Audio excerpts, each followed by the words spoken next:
Esther 9, and we get to start in verse 1.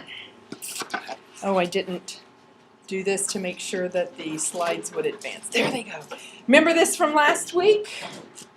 Yes. Little review. So let's see. Who's awake? What's the significance of this date right here? Nisan the 13th. The significance of that date is what?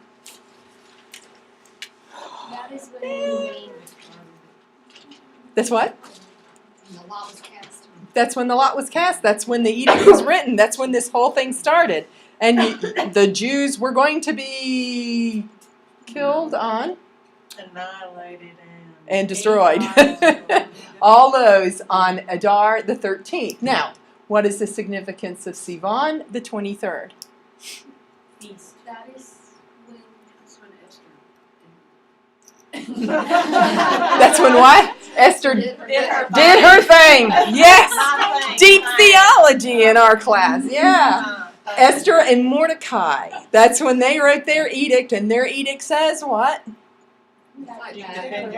The Jews can defend themselves. Kelly, I think Rusty put your stuff right here. Here you go. You're welcome. So the Jews can defend themselves on this day. They cannot be the aggressors, correct? They can just defend themselves. And what else are they supposed to do? They're supposed to defend themselves, but how are they supposed to go about that? Plunder. But no. Well, they could plunder if they wanted to, but that's not how they're defending themselves. They're going to collect themselves together in groups in their provinces. Just doing a little review. We're going to talk about that plundering in just a little bit. So let's look at verse 1 of chapter 9. I have some of the verses up here and some of them I don't. But let's look. Now in the 12th month, which is the month of Adar, on the 13th day of the same, when the king's command and edict were about to be carried out, on the very day when the enemies of the Jews hoped to gain the mastery over them, the reverse occurred. The Jews gained mastery over those who hated them. Isn't that a great verse? Now we left chapter 8 with the Jews all happy. Emily even said, yes, they had a feast. When we talked about those words, about they had light, and they had gladness, and joy, and honor. And we talked about those 4 different words and why one verse is devoted to those 4 words. They were just ecstatic over this edict that Mordecai and Esther had written for them to be able to defend themselves. And we talked about the fact that, Adar 13th is still coming. You get to defend yourself, but it doesn't mean that that day is going to be great.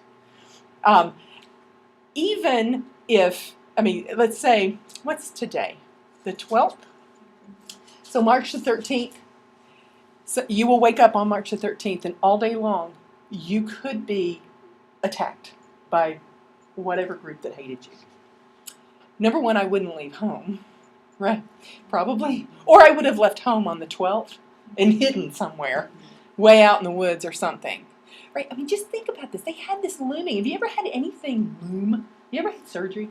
Oh, sorry, Katrina. She has surgery on Tuesday. Pray for her. I hope I didn't embarrass you. Nothing major. No, I hope I didn't embarrass you. I'm sorry if I did.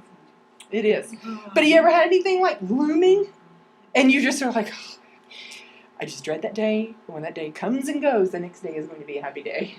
Right? I've had plenty of surgeries in my life to know that that's why I mentioned that particular word. It's a day that you just can't wait till the day after, usually.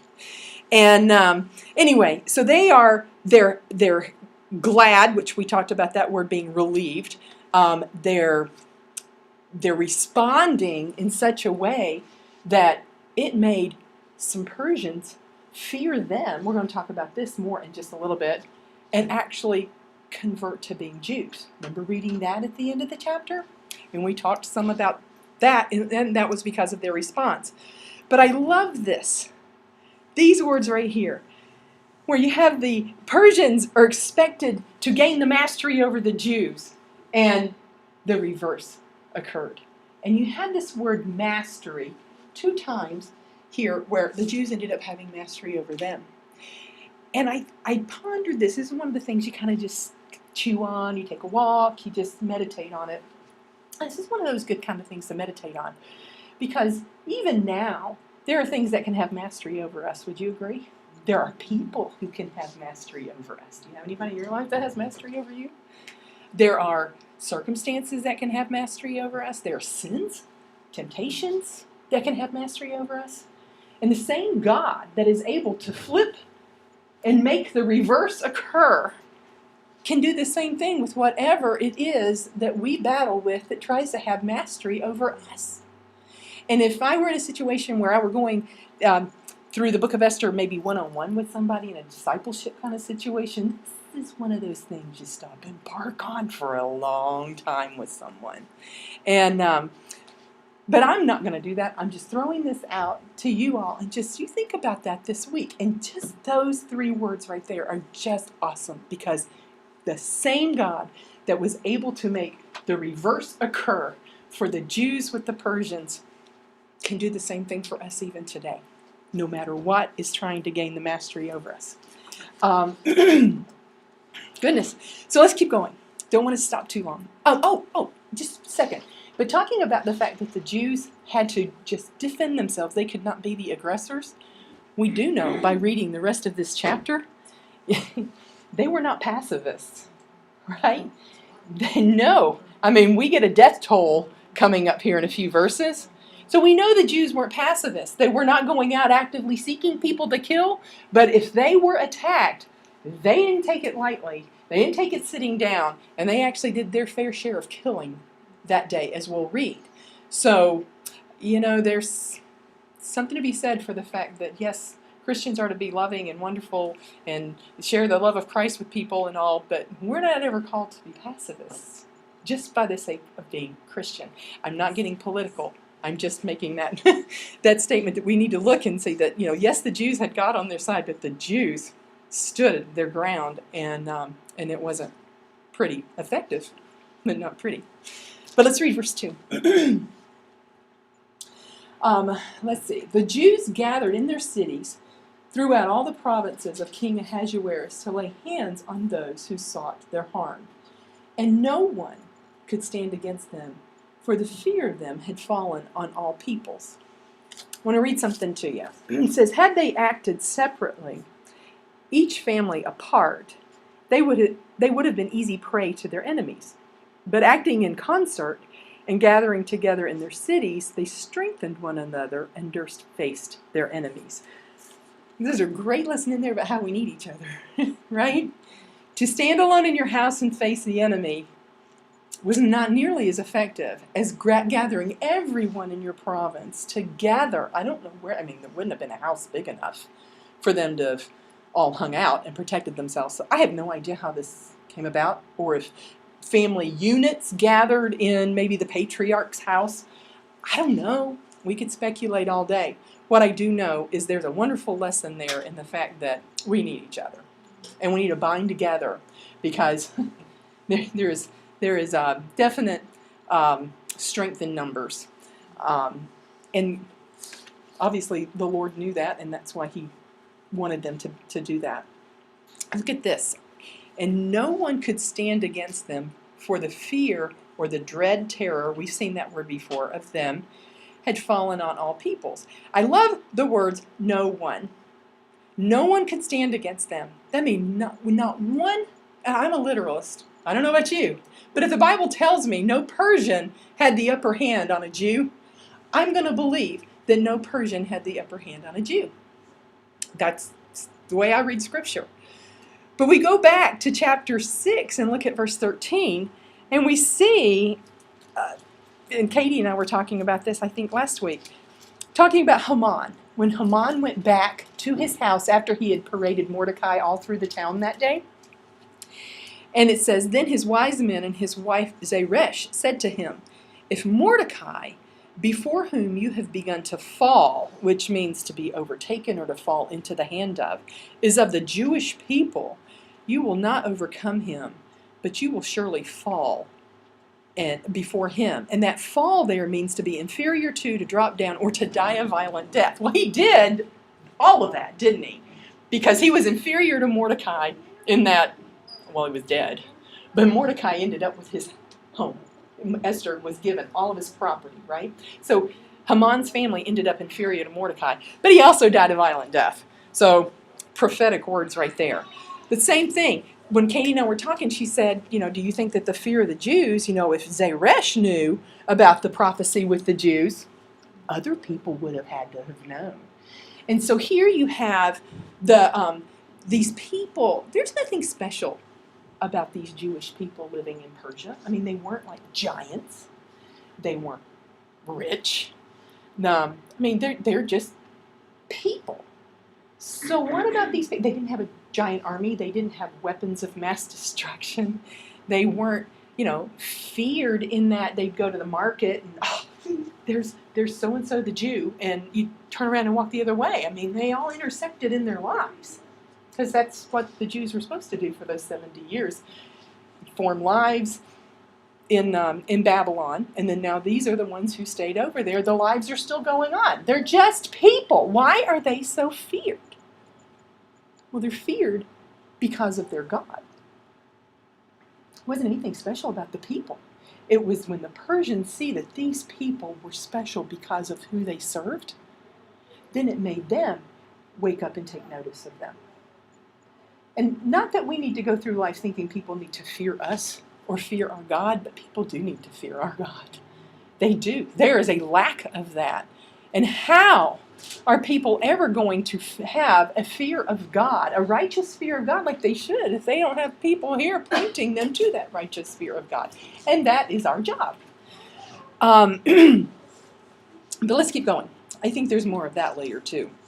Let's read verse 3. All the officials of the provinces and the satraps and the governors and the royal agents also helped the Jews, for the fear of Mordecai had fallen on them. Look at this up here. The same government that was once the enemy of the Jews was now what was going to save them. Did you follow what that verse said? All of these government officials were now helping the Jews. Think about it. In the world of politics, it's all in your allegiance, right? So you have two out of three, the top three people of the government. 2 of the 3 are Jews. And the top one, King Ahasuerus, is obviously a Jew sympathizer because he married one, and now he has a cousin that is one, right? So when you have your whole realm up here as being Jews or Jew sympathizers, then if I'm the governor over here in satrap number 57, or not satrap, province number 57, then probably if I want the favor of the throne, I'm going to have to be a sympathizer to the throne, right, Kelly? Well, I had a thought about that last night when I was reading over it again. Uh-huh. Because, they get the first decree, and, they're all for it because they're Persians. But then they get the second one, and they're like, I just sat there and kind of chuckled. I was like, did any of these guys stop and think, is he nuts? I mean, he's sent out 2 decrees with his seal on it. Which one are we supposed to follow? Exactly. Well, and some of them are way far away from the capital. And so when it hits them by camelback or horseback or whatever, you really have to wonder, where did this come from? That's good, but I'm glad you caught that too, because it's politics. It's like, where do you really stand? You stand with the first one, you stand with the second one. But that's an interesting point, though, because both of those edicts were equally binding. They were of the law of the Medes and Persians. Not one edict superseded the other edict. That was the problem that they had. So that's why Mordecai and Esther had to write this edict over here. They are equal. So really, these people in these provinces, these officials, could have chosen whichever one they wanted to hang on to. Don't you think that the Persians knew that the Jews had fasted, and all of a sudden their fast, something has happened because of this, so their God has done something? Obviously, that's why they feared them and they had that terror and dread of them. Exactly. It was obvious to everybody that their God's doing something. Exactly. And that was my point, in that how is that going to happen today if we aren't those people who are praying and fasting and bringing great things down from God to happen to put that fear and dread and awe in other people here. It's our job. Good point, though, Belinda. Thanks. There's also speculation, too, though. Remember? I don't know if you remember this. I think I said it. When Esther got Haman's house, when Ahasuerus gave her all of his property and she set Mordecai over it, I said there is some speculation out there that perhaps she used some of his riches to aid the Jews in their protection. Did we say that? Do you remember me saying that at all? And so if that's the case, then once again, these governors of these provinces are going to want any kind of handout that they could get. But I can't help but think that probably some of them saw what was going on, and it wasn't just all political, it was a personal thing too, and they figured, I need to be on this side and not this side, even though there was going to be theoretically bloodshed on both sides. The Jews didn't know that they were going to come out of this not losing some of their own. There was no way, So if I got up to fight for my family that day, I can only fight off so many, and they might get past me and kill 2 or 3 of my family members, but if the majority of us survived, then God is still protecting these people, right? But to me, I still could have lost some people.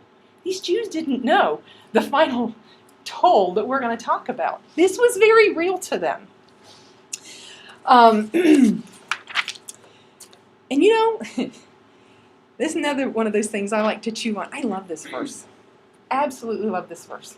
I don't know it too well in ESV because I learned it in the KJV. But now unto him who is able to do far more abundantly than all that we ask or think, according to the power at work within us. And of course, KJV is exceeding abundantly above all. I love that. Just when I stopped and I got to thinking about these Jews. Think way back to that very first day when that first edict went out and they got the news in their province and they put on their sackcloth and they mourned, and just knowing that there was this thing now looming over them where they were going to be attacked and probably killed. And when they had that sackcloth on and they were mourning, they were Jews. They should have been praying. Probably a lot of them were fasting, even before Mordecai and Esther called for a prayer and fasting, right? What did they pray?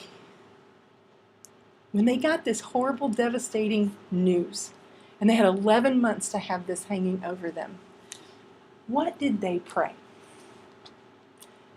You can't raise your hand and answer, none of us know. But stop and think about that for a minute. If that's you get some terrible, horrible, devastating news, you've got something looming over, why do you pray? So I got to thinking, okay, we look at the story and we see what has happened. The reverse occurred. And we know that at that time, we had a terrible person named Haman, second in the kingdom. The king was a puppet to him. So whatever he wanted to do, he could do. He sends this thing out. They didn't even know within the next 11 months what more he could send out. He was a terrible person to have to be under. What oppression these people lived under. And then they get this news that they're going to be killed in 11 months. And then they put on their sackcloth, and they sit in a pile of ashes, and they pray. And what do they pray? Because it looks completely hopeless, doesn't it? Do you think anybody ever sat in that pile of ashes and said, "Oh, God, Jehovah, please bring us a Jewish queen. Please let her expose this wicked man Haman for what he is. Please kill this wicked man and get him out of our lives so he won't oppress us anymore. And please put another Jew up in there in authority that will look favorably upon your people." No. Pretty much can guess nobody prayed that prayer.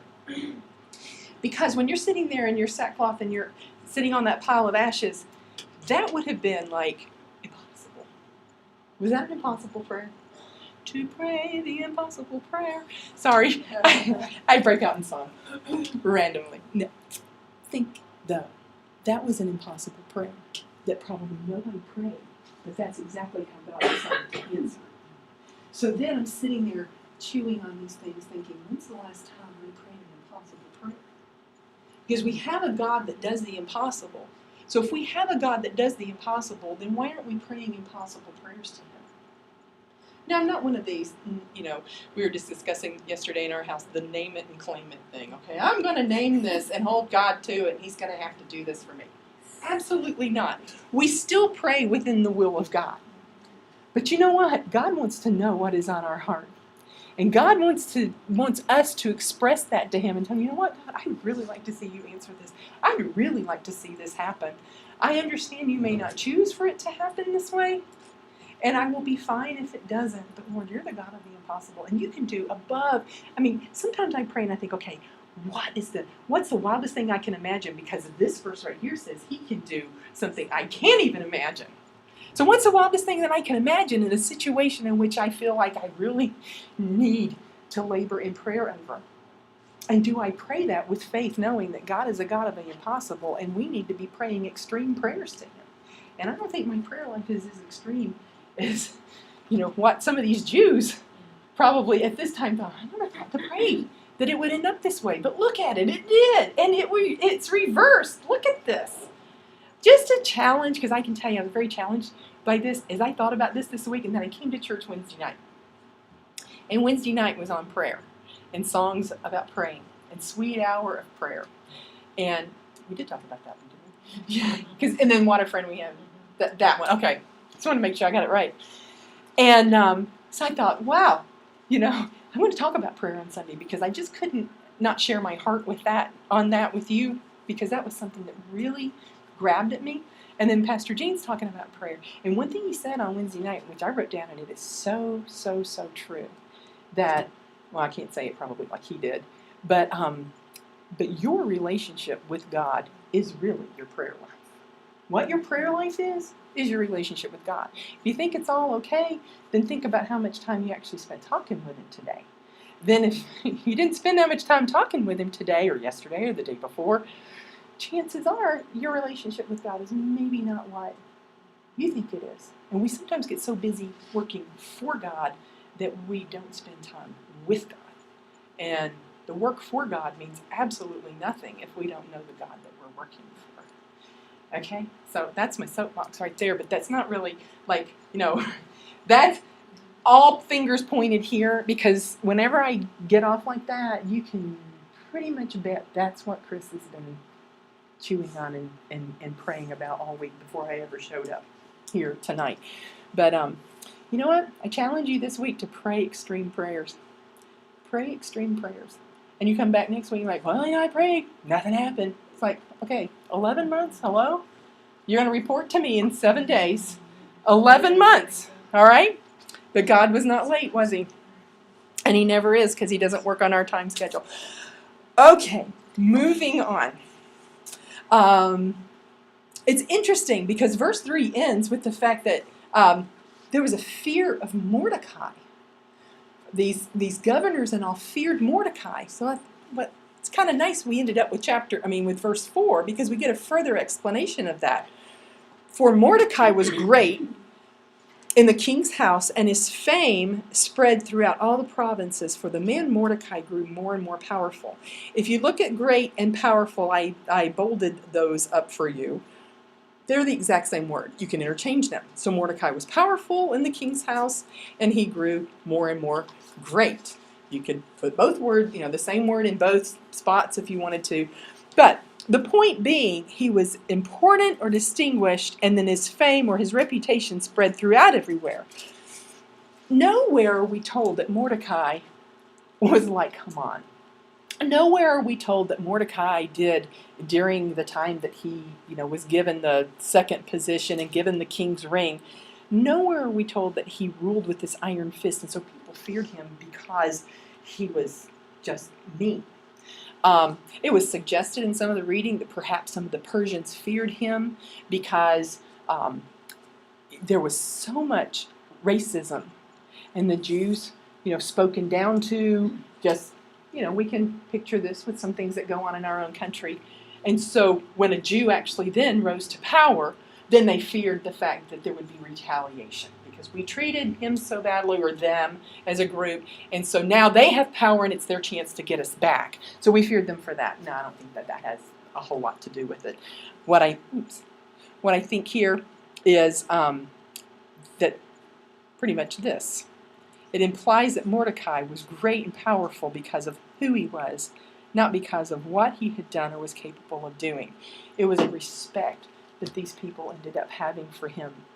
He was very powerful. They knew he had the power to do things to them, but I don't think that I think they respected him in that he's not just going to aimlessly go react and do what Haman did. That there was a respect that this man had. So these Persians then feared the Jews as a whole because of their God. But then that same kind of fear is here with Mordecai, an individual. We have the power of one person, the power of the individual here, to gain this respect from people because of who he serves, because of his God. Mordecai didn't get this just because Mordecai was a great person. Mordecai is here because of Mordecai's God, and he has a great God. And people had to acknowledge that, because who in the world was Mordecai, like just 6 months ago, or a year ago? Who was he? Absolutely nobody. In fact, I stole this slide from like the second lesson that I taught here. Remember what his name means? He was little man. That's who he was. And so when you see this little man, a nobody Jew living here, all of a sudden he's up here. Instead of the spotlight and the laud being put upon him, it is focused to his God. And that's exactly our job and exactly what we should be doing. It's a wonderful example for us. But let's look at verse 5. The Jews struck all their enemies with the sword, killing and destroying them, and did as they pleased to those who hated them. Struck them, killing and destroying them. Kind of sounds to me like that original edict. Who was it? Somebody at the beginning was laughing about how they had to kill, destroy, and annihilate. Sounds a lot the same in a way, so I looked it up. Different words. Means the same thing. And I think, too, that there's an emphasis on the fact that they were killed and destroyed and annihilated because they weren't taking prisoners of war.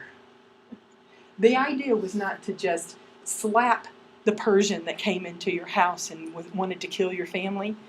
Slap him until he's silly and then he leaves and goes home. That's not going to work, and that's not a very effective fighting thing anyway. Probably I've never had to do that. But I'm assuming that would not have been very effective. So the idea was, they're coming after you, you take them out. No passivism for sure, but no POWs either. But you have to think about it too.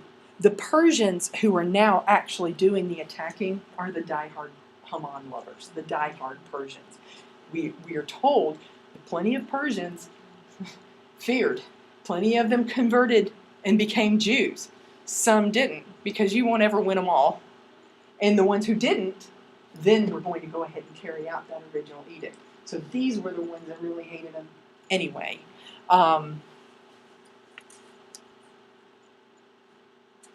So let's keep going.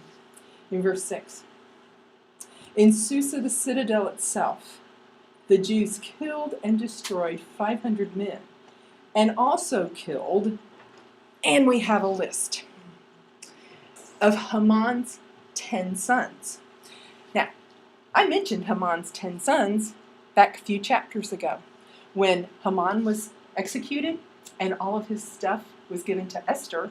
We talked about why didn't his family get his stuff? When Haman was killed, his family should have gotten his stuff.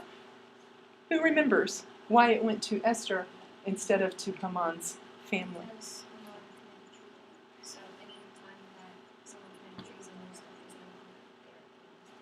Should have brought you a candy bar, Katie. Excellent. He was executed. One of his charges, we had a triple indictment. Remember, we talked about that. One of them was treason. If you were a traitor and you were executed for being a traitor, your family didn't get any of your stuff. It went to the government. So Esther ended up with Haman's stuff. So at that time, I said, okay, when we get to chapter 9, we're going to talk about his 10 sons. But there is Jewish lore that says that he had 30 sons. Remember I told you a little bit about that?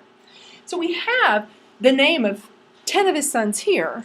So then it's like, okay, were these his only 10? Did he have 20 more, according to this Jewish legend?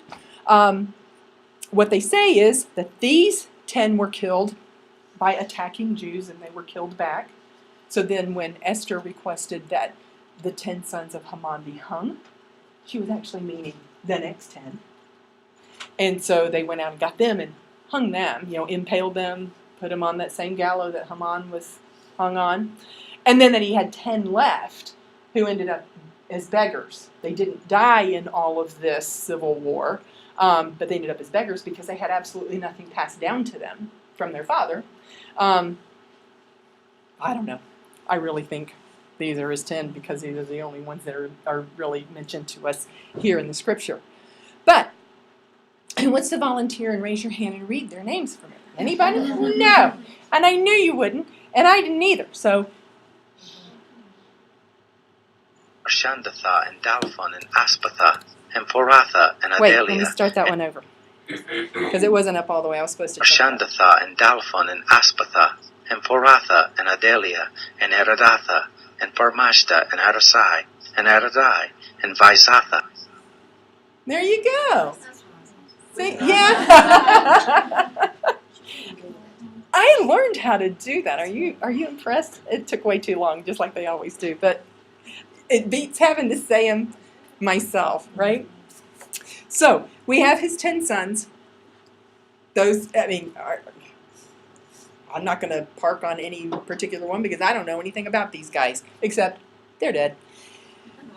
And here's our first death toll that we're given in verse 6 of chapter 9. We're told that very day, 500 Persians, actually, I shouldn't have probably put Persians there because doesn't it say men? 500 men are killed in Susa, the capital city, that day, along with Haman's 10 sons. And obviously, the sons had to be the aggressors in the situation because the Jews were not allowed to go and hunt them down. So his own sons, I'm sure, had a lot to avenge, and so they were coming after him.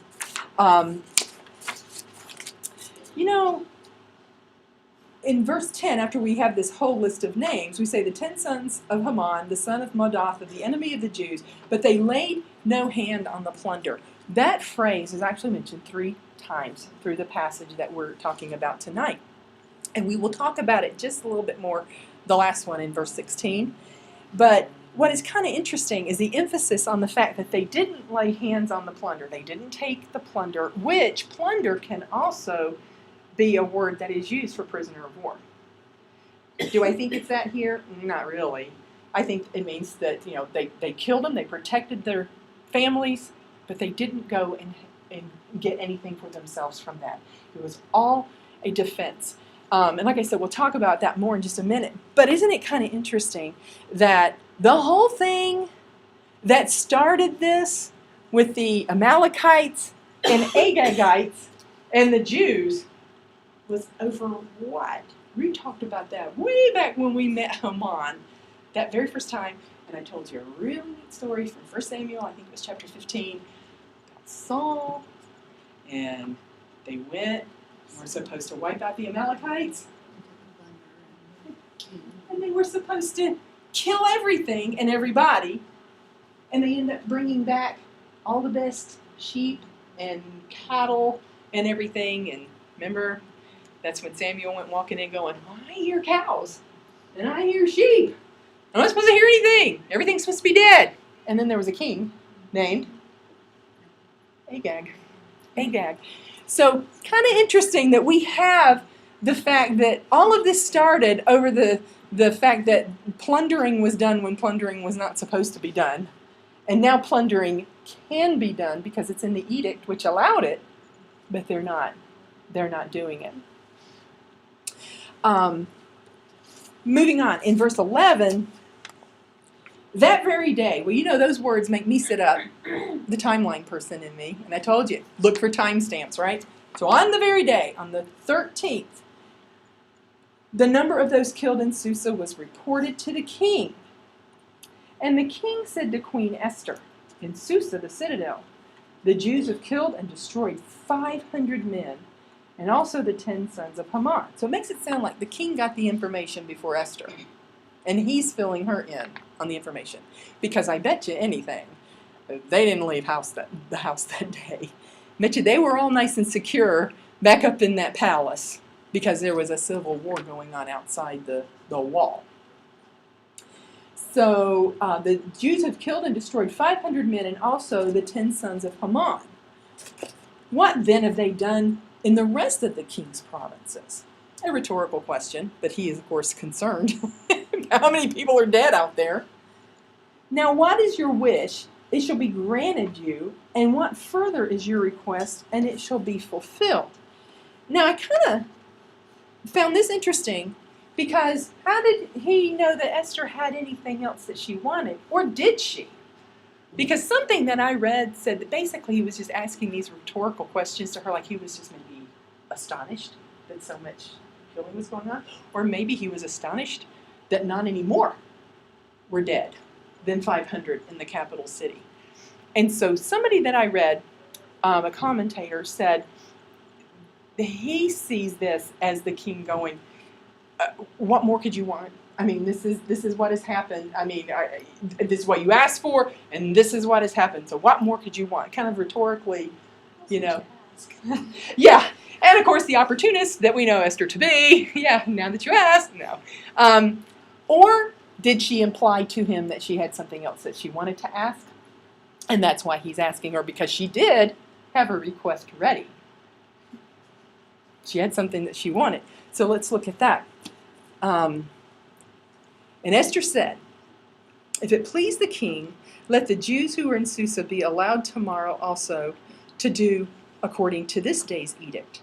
And let the 10 sons of Haman be hanged on the gallows. That's a two-parter. So let's look at this first request. And this says it, I know it's probably small, but it says it so much better than I could.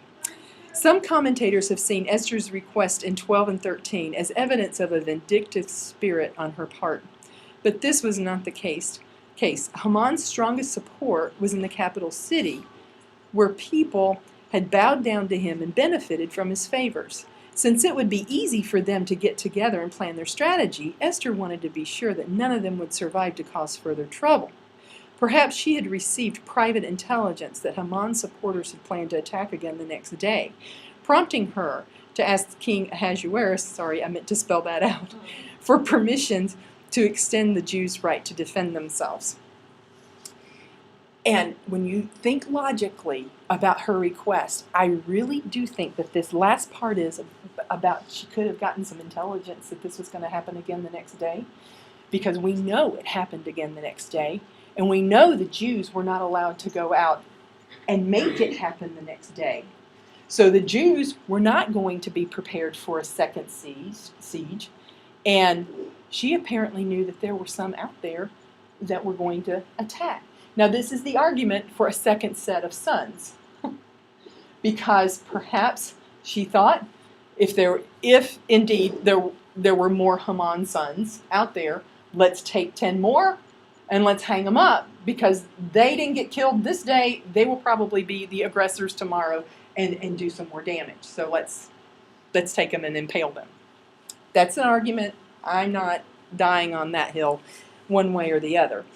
But look here, I thought this by Spurgeon was really good. Now, it was God's intent that a last conflict should take place between Israel and Amalek. The conflict which began with Joshua in the desert was to be finished by Mordecai in the king's palace. God doesn't forget. God doesn't forget. And his justice might be a few hundred years later, but God is just and he makes things right always. So, here's her second request. Let the 10 sons of Haman be hanged on the gallows. Esther, let me read something to you. Esther surely was not bloodthirsty, and she wasn't one that delighted in slaughter. But she had some very good reasons that moved her to make this request. She also desired that the dead bodies of Haman's 10 sons might be hanged on the gallows on which their father was hanged, for the greater disgrace of the family and terror of the party. And do you not think that if indeed it was a 75-foot big old long pole that is there at Haman's house, and he had been hanging up at the top of that, now, what do? Do you skewer 10 on the same pole? And you got, that's the vision that I get. It's tall enough. But it's tall enough, it sure is. And you put them up there, would that not be maybe a slight deterrent for any Persians who still might have survived the day but think that they're going to do a sneak attack the next day?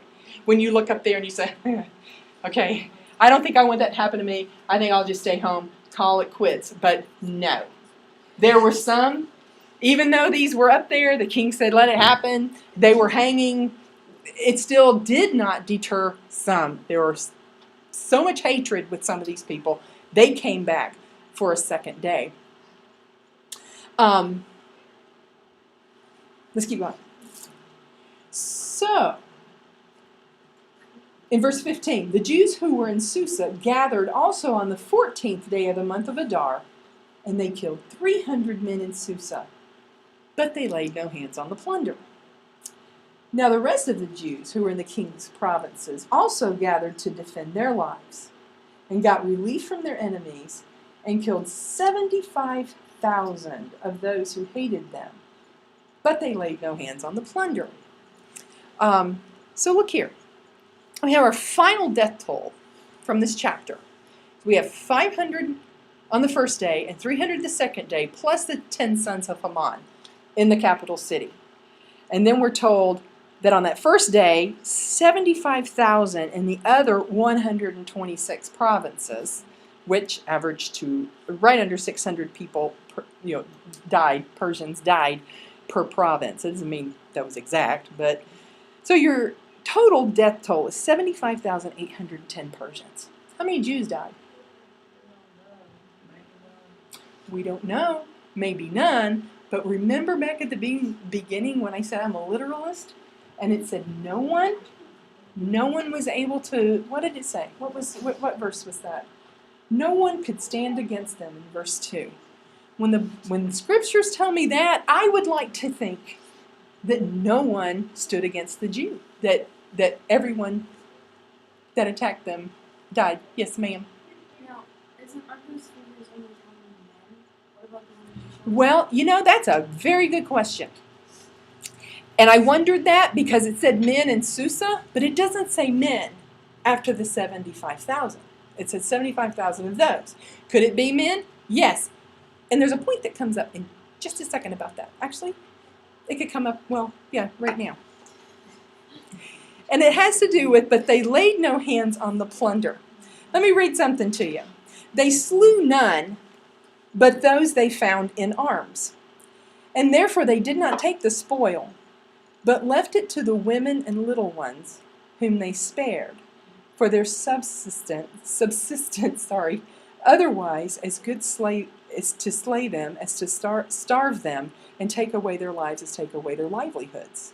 Herein they acted with a consideration and a compassion well worthy of imitation. That, to me, is absolutely amazing, because even if all 75,000 in the other provinces were not all men, probably the majority of them were, because we even talked about this some last week, how many women and children would actually take up arms and go on an attack, in a city? Probably not too many. But in the course of doing this, and these Jews having to defend themselves, they took out 75,800 some odd men or people, which would leave a lot of widows and a lot of children. So these Jews probably did not take the plunder, did not go and take all of the belongings to themselves and get rich off of this, because they actually were showing compassion to those that were now left with no husband or father because they're now dead. And I don't know about you, but that to me is quite striking in the fact that who is the victim here anyway? The victim here is really the Jew. The Jew was the one that had this day set against them. The Jew was the one that was hated enough to be, pretty much hunted. And in doing, the ones that are hunting, God reverses that. They get killed. Oh, whoops. Leave these women and children behind. And the victims, who could have played a victim card quite easily, ended up having this compassion. Not taking anything for themselves, but leaving that for those who were going to need it. The family of the aggressors who actually were coming after them. Would you be that compassionate? I don't think I would be. I would just be glad to not be dead. I would be glad to not be I think that dead. was part of it. I think that they're just so thankful that their lives were spared. I mean, it's just like when we're saved, we should be so overwhelmed by His grace that it's easy to go care for someone else for all He's done for us. Yes, and I agree 100%. And the key word there is we should be. But most of the time, we're not, are we? We're not as compassionate toward others as we should be, especially, it's easy to be compassionate toward those that we like. But I would find it very hard to be compassionate toward somebody whose goal that morning was to kill me and my family. And then when we survived, and he didn't, and then I see he's got a family out there, sorry, suck it up, buttercup, Your dad should have stayed home with you this morning instead of coming trying to kill my family. But they begged him not to. Yeah. But you see where I'm coming from? It's so easy to think that way. Unless I'm just a whole lot more carnal than the rest of you, which I wouldn't be surprised, But anyway, I just think that that's an amazing show of self-control. And it's an amazing show of compassion. And it's also an amazing lesson of, you can be a victim, but you can be a victim and overcome that, not let it master you, right? And be the compassionate one in a situation. And then finishing up with 17, 18, and 19 for tonight. This was on the 13th day of the month of Adar. And on the 14th day they rested and made that a day of feasting and gladness. But the Jews who were in Susa gathered on the 13th day and on the 14th, and then rested on the 15th day, making that a day of feasting and gladness. Don't you love how the scripture is so particular? We just want to make sure you got this straight now. Don't get it confused. And then in verse 19, therefore the Jews of the villages who live in the rural towns, that's all the 126 other provinces. That's who that is referring to, because they're not the walled city of Susa. Hold the 14th day of the month of Adar as a day for gladness and feasting, as a holiday, and as a day on which they send gifts of food to one another. We'll talk more about that next week, and the Feast of Purim. I think I backed up there. So here, on verses 17 and 18, in the specific detail that we are given, we have 126 provinces that fought on the 13th, and they rested and feasted and were glad on the 14th. And then in Susa, they fought on the 13th and the 14th, and they rested, feasted, and were glad on the 15th. And that word, the word glad there is that same word that we had last week with gladness, and it was a relief. Wouldn't you be relieved? And so it was a day set aside to celebrate the relief that they had, that this day was now past. And the other thing to just point out, they had a holiday. I like the way the King James Version has it. It's called, they had a good day. They had a good day. I'm thinking, it was a good day. They woke up alive. It was a good day. And then they had a day on which they send gifts of food to one another. And like I said, that's part of the Feast of Purim. We'll talk about that next week. But the one another there is a reciprocal. So that means that you couldn't have one sitting in a house just waiting for, this person to come and bring me food and celebrate with me. You were to be preparing that in order to take it somewhere too. It's that reciprocal that nobody's just a getter. Everybody's a getter and a giver. You can't have somebody always being the giver because you'll burn them out after a while. You can't have somebody that's always the getter, because then people aren't going to like that person after a while, right? So Scripture's replete with one another's. And then whenever you read the one another's, whether it's the Old Testament here or you go in the New Testament, there's quite a few one another's. And they're the reciprocal. The grammar of them is a back and forth. It's not just to take and it's not just to give. It's the back and forth, and that's what it is here too. But like I said, that's more next week when we talk about the feast and how they celebrate it and how they still celebrate, because they still celebrate that feast today.